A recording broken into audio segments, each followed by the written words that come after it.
Hello guys,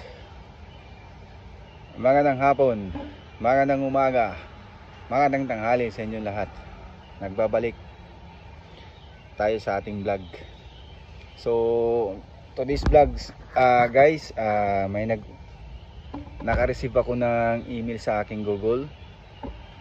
So may nag-offer sa akin guys ng ng isang tawag dito, isang tawag dito, babayaran niya raw yung video ko, bibigyan niya daw ako ng ads, lalagyan niya daw ng ads yung video ko. So ang ibabayad niya sa akin guys, alam mo kung magkano? $400 to $800, which is napakalaking halaga yan, napakalaking amount yan.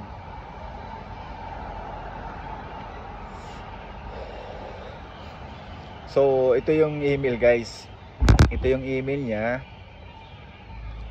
ito ilalagay ko yan. Ito yung email niya, yan yung email niya.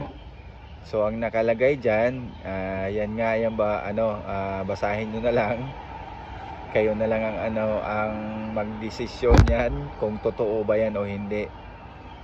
Pero sa totoo lang guys, ito ay hindi totoo ito Kung sakaring makareceive kayo ng isang email na ganito, huwag kayong maniwala sa mga ganyang email guys. Kasi ang nagbibigay lang ng ads sa ating videos, mga videos, ang naglalagay lang niyan guys, ay walang iba kundi si Meta. Walang ibang maglalagay ng ibang ads sa ating mga videos kundi si Meta lang. Kaya kung makareceive kayo ng mga email na katulad nito, wag nyo nang paniwalaan. O kaya yung may mga link na mga email, wag nyo nang i-open yan, wag nyo pindutin yung link kasi delikado yan guys.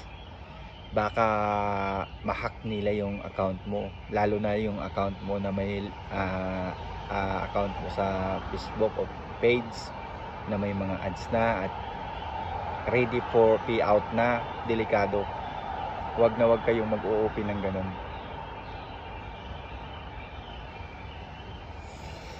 Otherwise ma-hack ang inyong account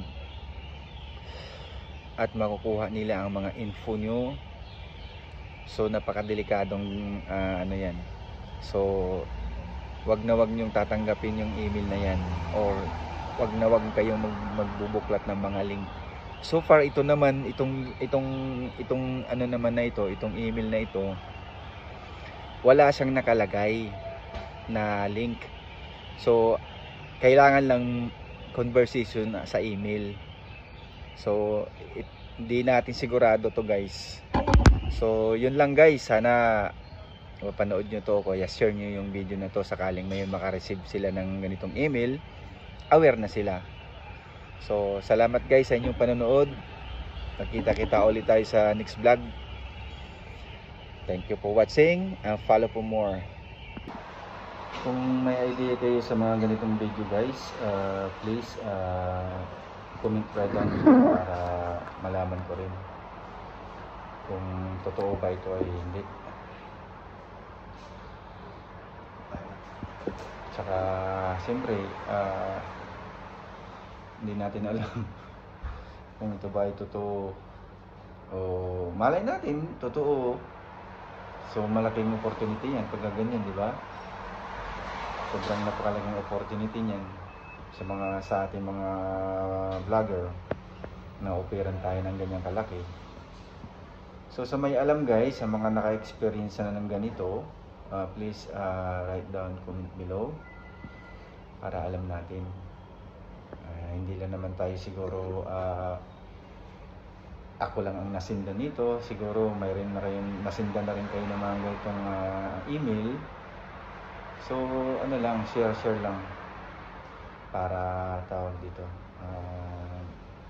hindi tayo at aware tayo sa mga ganitong mga email. So hopefully guys, yun lang, sana may mag-comment. So, salamat guys. Continue lang tayo sa pag-vlog at pagpopost ng mga videos. Sige, salamat ulit guys. Magkita-kita ulit tayo sa next video. Bye-bye.